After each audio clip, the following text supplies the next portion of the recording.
Hello students, let's begin with part 2 of lesson 4 from the diary of Anne Frank, which is an extract from her book, The Diary of a Young Girl. Since no one would understand a word of my stories to Kitty if I were to plunge right in, I'd better provide a brief sketch of my life, much as I dislike doing so. Difficult word is plunge, means jump or dive quickly. Anne writes in her diary that hoping that someone would read her diary one day, she thinks that writing without giving details about the background story would be ineffective. So, despite not wanting to do so, she gives brief details about her life. My father, the most adorable father I have ever seen, didn't marry my mother until he was 36 and she was 25. My sister, Margaret, was born in Frankfurt in Germany in 1926. I was born on 12 June 1929. I lived in Frankfurt until I was 4. My father emigrated to Holland in 1933. My mother, Edith Hollander Frank, went with him to Holland in September, while Margaret and I were sent to Aachen to stay with our grandmother. Margaret went to Holland in December and I followed in February, when I was plunked down on the table as a birthday present for Margaret. Difficult words are adorable, lovable, cute, emigrated, leave one's own country in order to settle permanently in another, plunked, to put down. Anne refers her father as the most lovable father. Her father married her mother when he was at the age of 36 and she was 25. She and her sister, Margaret, were both born in Frankfurt. As soon as Anne turned 4, her father moved to Holland, followed by her mother in September, while both the sisters stayed with their grandmother in Aachen. Margaret was also sent to Holland in December, followed by Anne in February, who was brought as a birthday present for Margaret. I started right away at the Montessori Nursery School, stayed there until I was 6, at which time I started in the first form. In the sixth form, my teacher was Mrs. Kuperus, the headmistress. At the end of the year, we were both in tears as we said a heartbreaking farewell. In the summer of 1941, Grandma fell ill and had to have an operation. So my birthday passed with little celebration. In Holland, Anne was sent to Montessori Nursery School. She started from first form. She had Mrs. Kuperus, the headmistress, as her teacher in sixth form, who even cried at the time of farewell. In 1941, the author's birthday could not be celebrated well because her grandmother fell ill and underwent an operation. Grandma died in January 1942. No one knows how often I think of her and still love her. This birthday celebration in 1942 was intended to make up for the other, and Grandma's candle was lit along with the rest. The 4 of us are still doing well, and that brings me to the present date of 20 June 1942 and the solemn dedication of my diary. Difficult words are intended, planned, solemn, characterized by deep sincerity, dedication, commitment. Anne's grandmother died in January 1942 and misses her grandmother more than anyone knows. This year's birthday was to be celebrated with great zeal, so as to compensate for last year's. She then mentions that her family is doing well, which sums up her background and brings her to the present date of June 20, 1942, when she is writing her diary. With this, part 2 of lesson 4 is complete. Here we begin with part 3 of lesson 4 from the diary of Anne Frank, written by Anne Frank herself. Saturday, 20 June 1942. Rarest kitty. Our entire class is quaking in its boots. The reason, of course, is the forthcoming meeting in which the teachers decide who will move up to the next form and who will be kept back. Half the class is making bets. GN and I laugh ourselves silly at the two boys behind us, CN and Checkers, who have staked their entire holiday savings on their bet. From morning to night, it's "You're going to pass." "No, I'm not." "Yes, you are." "No, I'm not." Even G's pleading glances and my angry outbursts can't calm them down. If you ask me, there are so many dummies that about a quarter of the class should be kept back. But teachers are the most unpredictable creatures on earth. Difficult words are quacking, shake, staked, bet, pleading to make an emotional appeal, glances, take a brief or hurried look, outbursts, a sudden release of strong emotion, dummies, an object designed to resemble and serve as a substitute for the real or usual one, unpredictable, not able to be predicted, changeable. On June 20, 1942, Anne begins writing in her diary, addressing it as her friend Kitty. She mentions how her entire class is nervous about their results.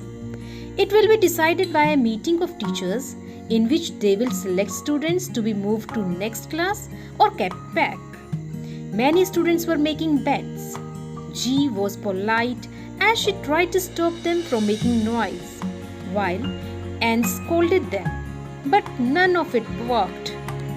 According to Anne, about a quarter of class should not be allowed to pass because they hardly respond or take part in any of the activities. She refers to them as dummies, but teachers' decisions cannot be predicted. I'm not so worried about my girlfriends and myself.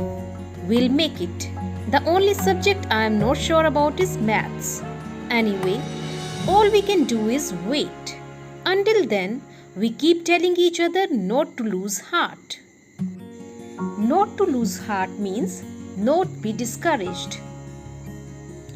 Anne says that she is not bothered about her friends because she is sure that they will pass.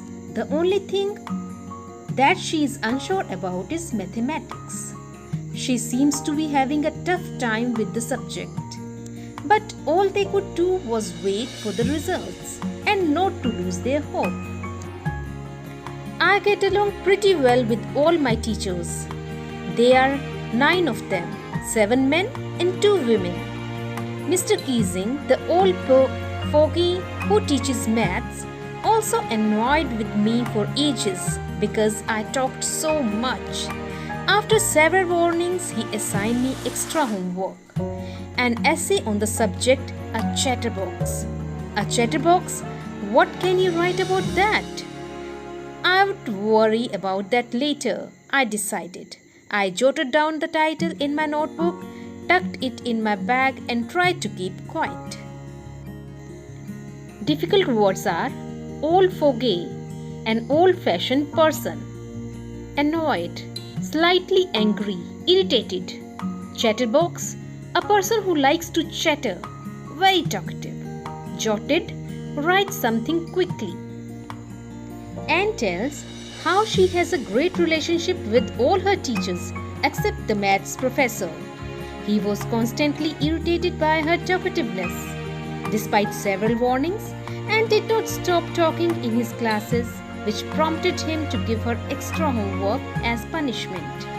The first one was to write an essay on chatterbox, which she thought was a weird topic to write on, because what could one write about that? For the moment, she wrote the topic in her notebook, kept it in her bag and focused on staying quiet. That evening, after I had finished the rest of my homework, the note about the essay caught my eye. I began thinking about the subject while chewing the tip of my fountain pen. Anyone could ramble on and leave big spaces between the words. But the trick was to come up with convincing arguments to prove the necessity of talking. I thought, and suddenly I had an idea. I wrote the 3 pages Mr. Keesing had assigned me and was satisfied. I argued that talking is a student's trait and that I would do my best to keep it under control. But that I would never be able to cure myself of the habit since my mother talked as much as I did, if not more, and that there's not much you can do about inherited traits. Difficult words over here are ramble, to talk or write at length in a confused way. Trait, quality. Inherited, derived genetically from one's parents or ancestors. Anne is reminded of the essay after she had finished the rest of her homework. She began thinking about the topic. While chewing, the top of my fountain pen is a gesture that signifies a person is in deep thinking. While anyone could mention random stuff written for the sake of filling pages, she wanted to present arguments in support of talking. She mentioned that she will try to better herself as a student, but talking is something that cannot be eliminated completely. This is because she got it as an inherited trait from her mother. Mr. Keesing had a good laugh at my arguments, but when I proceeded to talk my way through the next lesson, he assigned me a second essay. This time it was supposed to be on an incorrigible chatterbox. I handed it in and Mr. Keesing had nothing to complain about for 2 whole lessons. However, during the 3rd lesson, he had finally had enough. Anne Frank, as punishment for talking in class, while write an essay entitled "Quack, quack, quack," said Mistress Chatterbox. Difficult word is incorrigible, not able to be changed. Mr. Keesing found Anne's arguments to be amusing, but when she did not stop talking in the next lesson also, he gave her yet another assignment as punishment. The topic was an incorrigible chatterbox. On receiving this assignment, the professor did not say anything to her for a while, but when he lost his patience, he handed her another assignment as punishment on the topic. "Quack, quack, quack," said Mistress Chatterbox. The class roared. I had to laugh too, though I had nearly exhausted my ingenuity on the topic of chatterboxes. It was time to come up with something else, something original. My friend San, who's good at poetry, offered to help me write the essay from beginning to end in verse, and I jumped for joy. Mr. Keesing was trying to play a joke on me with this ridiculous subject, but I'd make sure the joke was on him. Difficult words are roared, laughed, exhausted, completely used up. Ingenuity, the quality of being clever. When the professor, Mr. Keesing, scolded Anne for the 3rd time and punished her, the whole class started laughing. As a result, she had to pretend to be amused too. After writing twice on similar topics, she ran out of thoughts. Thus, her friend San, who was good at poetry, offered her to help her write in rhyme. This whole assignment scenario was to make Anne feel ashamed, but she made sure that she gave an effective reply. I finished my poem and it was beautiful. It was about a mother duck and a father swan with 3 baby ducklings who were beaten to death by the father because they quacked too much. Luckily, Mr. Keesing took the joke the right way. He read the poem to the class, adding his own comments and to several other classes as well. Since then, I have been allowed to talk and haven't been assigned any extra homework. On the contrary, Mr. Keesing's always making jokes these days. Yours, Anne. extracted from the diary of a young girl with slight adaptation. Difficult word is contrary, opposite in nature, direction, or meaning. Anne finally wrote her third assignment in the form of a poem, which turned out to be great. She wrote a satire that a father swan bit his 3 baby ducklings to death because of their noisy nature. The professor took it lightly. The professor recited the entire poem in front of the class while giving his own remarks. The author, being fortunate enough, talked uninterruptedly after this incident without any further homework as punishment. Mr. Keesing started cracking jokes every now and then in front of the class. With this, we have completed lesson 4 from the diary of Anne Frank. Dear students, if you like the lesson, please don't forget to like, share and subscribe the channel English Tips by Anupam Sharma.